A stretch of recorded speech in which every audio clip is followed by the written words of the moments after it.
하나님이 제일 기뻐하는 사람은 어떤 사람일까요?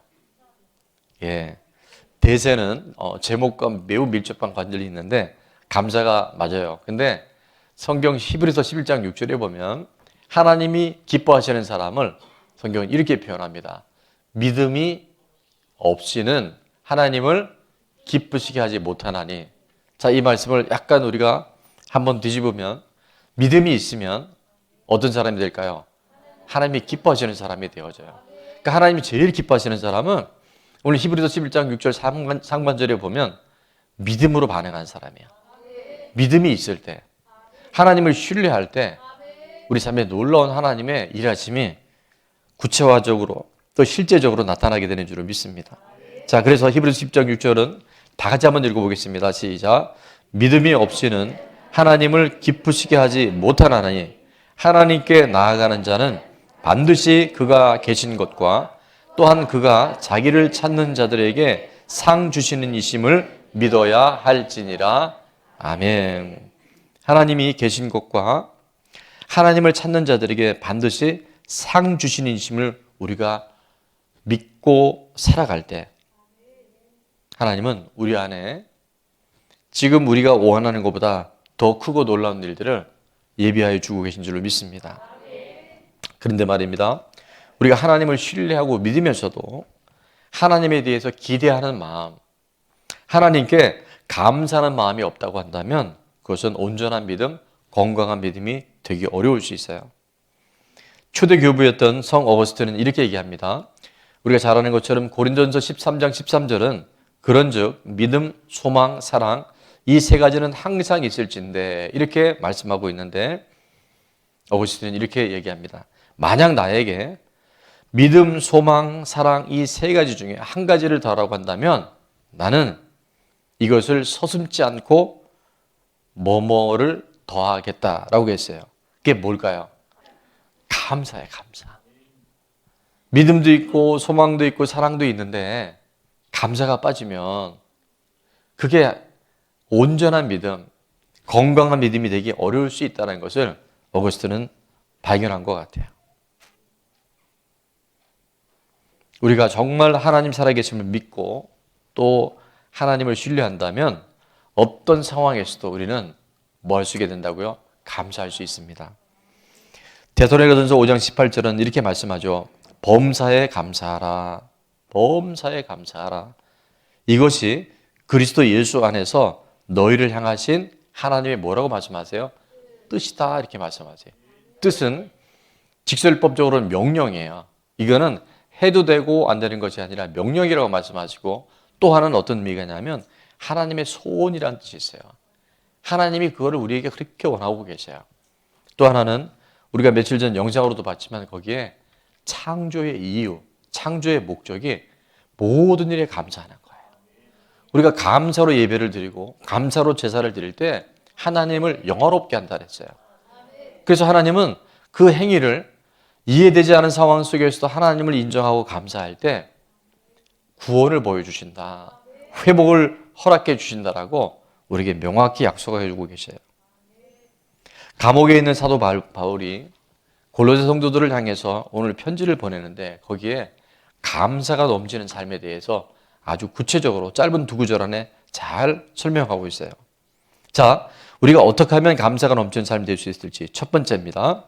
주인이 분명해야 합니다. 우리 삶에 주인이 분명한 삶이 되어질 때 감사가 넘치는 주인공이 될 수 있습니다. 자, 6절 말씀 다 같이 한번 읽어볼까요? 시작. 그러므로 너희가 그리스도 예수를 주로 받았으니 그 안에서 행하되. 자, 그리스도 예수를 뭐로 받았다고요? 주로 받았다는 거예요. 우리가 신앙생활을 아무리 오래 해도요, 복음이 선명하지 않으면 자칫 여러분은 교인은 될 수 있고 또 종교생활은 될 수 있는데 생명력에 있는 신앙생활은 매우 어려울 수 있습니다. 뭐가 분명해야 된다고요? 주인, 복음이 분명해야 돼요. 로마서 1장 16절은 이렇게 말씀하죠. 내가 복음을 부끄러워하지 아니하노니 이 복음은 모든 믿는 자에게 구원을 주시는 하나님의 능력이 됨이라. 우리 옆에 분에게 이렇게 고백합니다. 복음에는 하나님의 능력이 나타납니다. 복음에는요, 하나님이 우리를 구원하신 능력이 나타나요. 근데 복음이 뭔지를 잘 몰라요. 여러분, 복음이 뭘까요? 복음이란, 자, 화면에 뜰 텐데 다 같이 한번 읽습니다. 복음이란 시작. 십자가와 부활의 역사적 증거로 주인을 분명히 하는 거예요. 여러분, 입은 삐뚤어져도 뭐를 똑바로 해야 돼요? 우리 인생이 아무리 복잡하고 여러 가지 변명을 해도 뭐가 분명해야 되냐면 주인이 분명해야 돼요. 주인이 분명하지 않으면 여러분, 이 세상이 얼마나 다양하게 자기 항변을 하는지 몰라요. 부모를 잘못 만나서, 몸이 약해서, 많이 못 배워서, 사람을 잘못 만나서 우리 평생 그러다 인생이 끝날 수 있어요. 근데 복음이 뭐라고요? 주인이 분명해지는 거예요. 죽고 부활하신 예수님이 창조주시고 우리 생명의 주인이고 천지 만물의 주관자라는 것을 우리가 확실히 할 때 우리의 믿음은요, 갈수록 좋아져요. 모든 상황을 극복할 수 있는 힘이 복음의 능력이 있는 줄로 믿습니다. 여러분, 정말 다른 건 잊어버려도요, 뭘 잊어버리면 안 된다? 복음에 대해서 잊어버리면 안 돼요. 복음은 예수님이 복음이다. 또 뭐 있습니까? 기쁜 소식이다. 또 뭐 있습니까? 복음이. 복음을 설명한다는 게 굉장히 많아요. 근데 그 어떤 복음보다도요, 어떤 설명보다 주인이 분명해야 돼요. 근데 왜 주인이냐가 설명하려면 십자가와 부활이 이거는 역사적 증거잖아요. 아무리 그걸 흔들라 해도요, 십자가와 부활은 흔들 수가 없어요. 그 증거를 통해서 바로 죽은 자와 산 자의 온 인류의 주인이 바로 예수님이라는 것. 그것을 인정하는 사람은요, 놀라운 삶의 터닝 포인트가 일어난 줄을 믿습니다. 그래서 오늘 6절의 말씀에 그러므로 너희가 그리스도 예수를 뭐로 받았으니? 주로 받았으니. 주인을 분명히 할 때 차고 넘치는 감사의 주인공이 될 수 있습니다. 힘든 시간을 보냈던 사도 바울이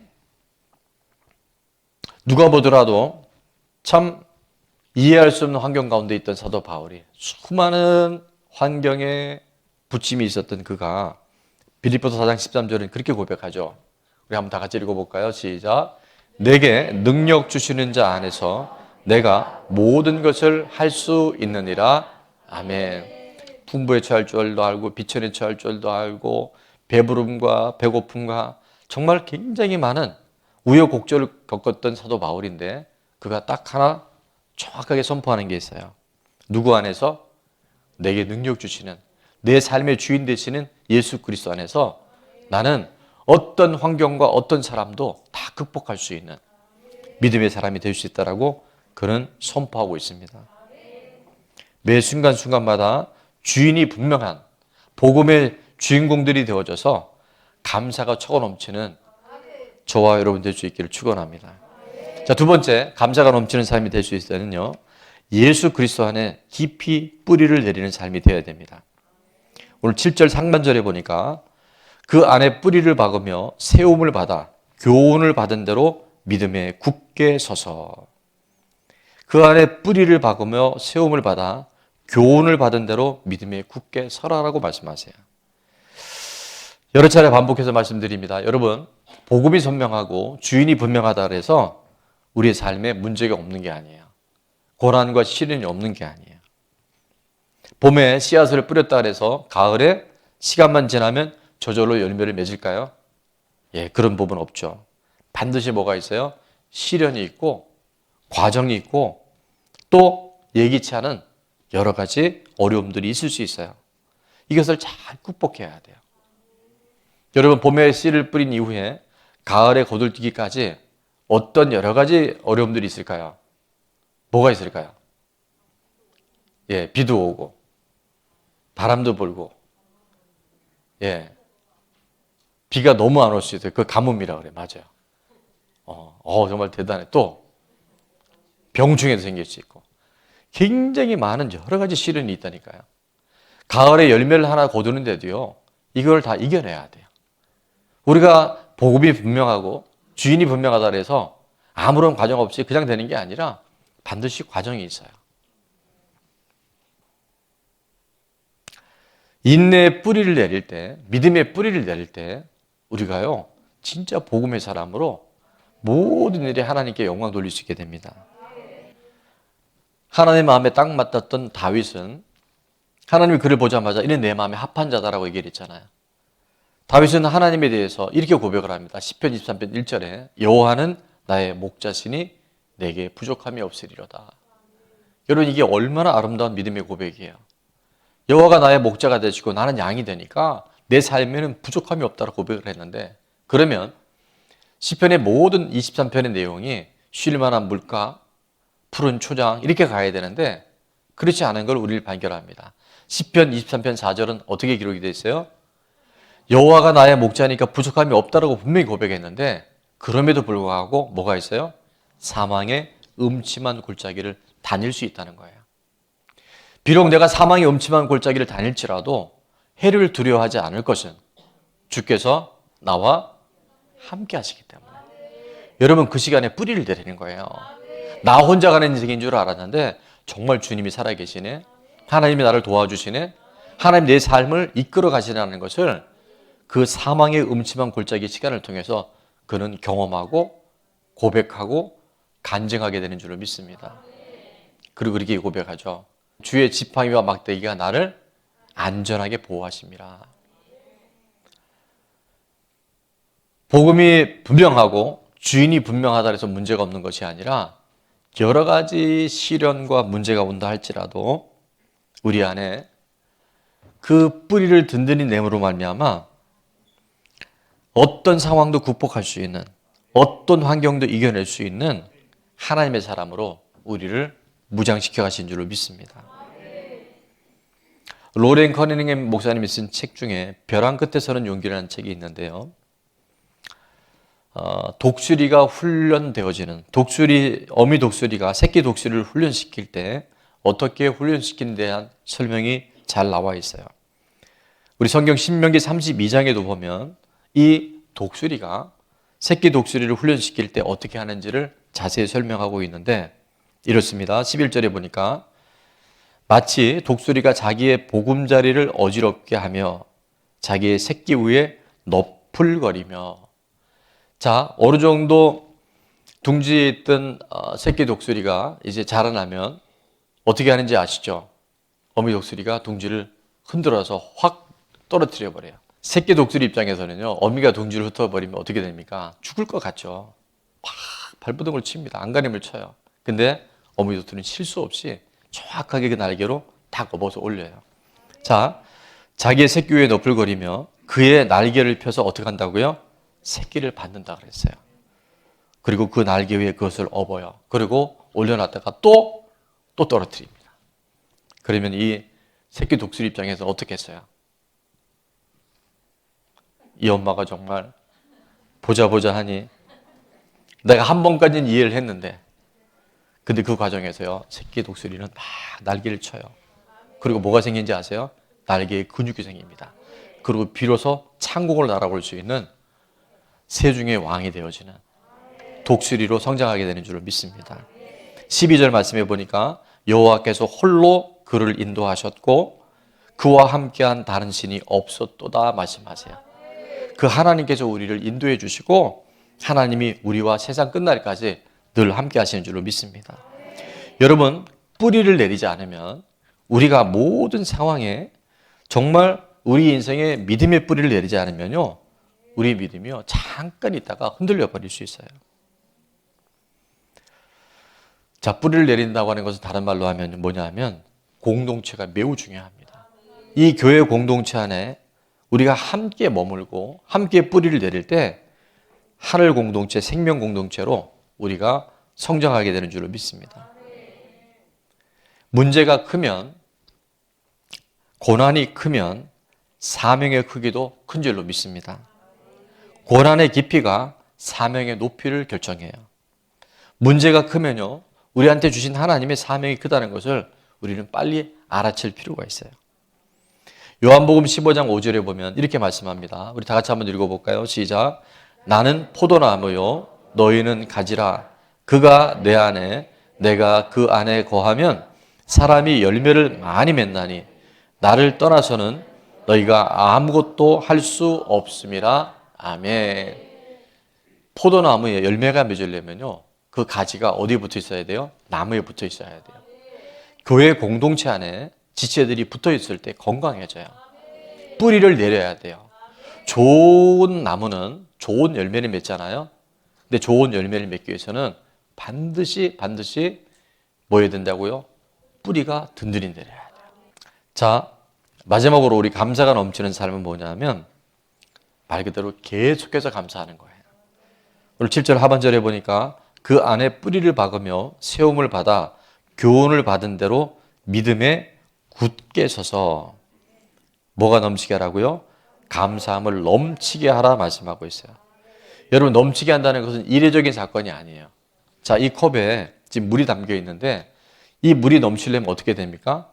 계속 부어야 돼요. 쏟아부어도 되고 지속적으로 반복적으로 계속 부을 때 물이 넘치는 것과 같이 이례적인 감사가 아니라 우리가 끊임없는 감사를 가지고 갈 때 감사가 넘치는 삶으로 또 다른 영으로 섬기고 또 다른 지역과 교회를 섬길 수 있는 영향력에 있는 교회와 성도들이 되게 된 줄로 믿습니다. 현재 진행형이라는 거예요. 거듭 감사하는 거예요. 저희가 지금 감사 선포식을 한 지가 1년 한 6개월 정도 되는데 최근에 확실히 감사의 내용들이 많아지고 또 감사의 숫자가 많아진 걸 봐요. 여러분, 이례적인 감사는 누구나 할 수 있어요.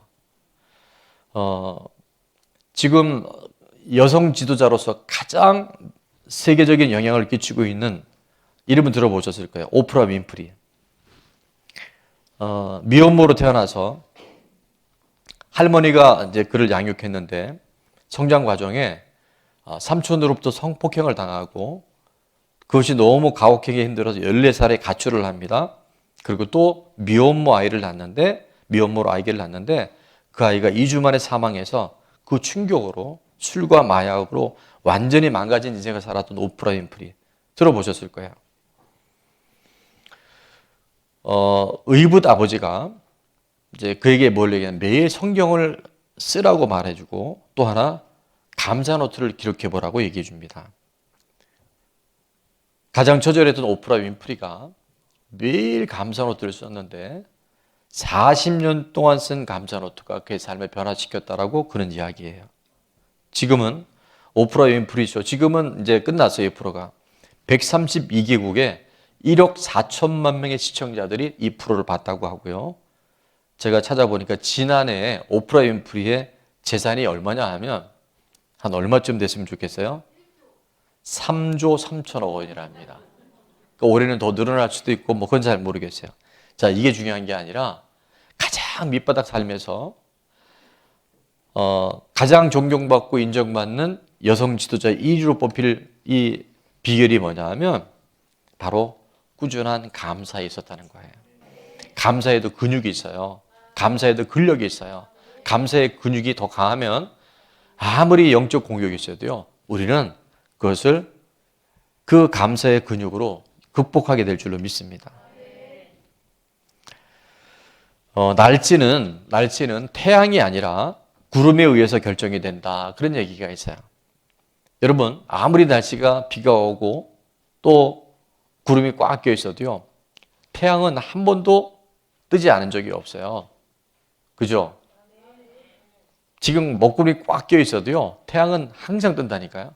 그러니까 날씨는 태양이 아니라 구름에 의해서 결정이 된다는 거예요. 그래서 우리가 구름을 어떻게 이해하느냐, 고난의 시간들을 우리가 어떻게 해석하느냐는요, 실제 우리의 날씨에 그 현상보다 훨씬 더 중요하다는 거예요. 구름을 보고 원망하고 불평하는 삶은요, 결국 불행해집니다. 그러나 구름을 통해서 앞으로 올 비를 생각하고 가뭄의 해갈을 생각하는 사람들은요, 오히려 그 구름 속에서도 감사하게 되는 줄 믿습니다. 루스 우스터만, 제가 함께 나눈 적이 있는데 화가입니다. 이분은 화가인데 어릴 때 아이들이 벽에다 낙서를 많이 했어요. 이분은 낙서하지 말라고 말리지 않고 그걸 내버려 두고 그 다음에 아이들이 낙서한 곳에 색깔을 입혀가면서 그림을 그려나갑니다. 그러면 아름답고 멋있는 한 편의 그림이 탄생해요. 왜 그러냐면 그가 화가이기 때문에 그래요. 그런데 여러분, 하나님은 우리 인생에 최고의 화가이십니다. 하나님 우리 인생의 온갖 낙서와 그런 상처들을 작품으로 만들 수 있는 분이에요. 형들에 의해서 인신매매 당했던 요셉의 고백이 창세기 50장 2절에 이렇게 나와 있는데요. 하나님은 그것을 선으로 바꾸사라고 말씀해요. 하나님은 요셉의 그 처절한 상처와 쓴뿌리들을 선으로 바꾸셨다라고 말씀하세요. 수많은 사람들이 요셉의 그림을 망쳐놨습니다. 첫째는 10명의 형제들에 의해서, 미디안의 상인들에 의해서, 보디발과 그의 아내에 의해서 요셉의 인생은 엉망진창이 되어버렸어요. 그런데 하나님은 그 망가진 요셉의 그림을 멋지게 바꿔주셨어요. 흉년에 초강대국 애굽의 국무총리라고 하는 하나님의 작품으로 그를 변화시켜 주셨어요. 누군가가 저와 여러분의 인생을 엉망으로 만들어 놓았습니까?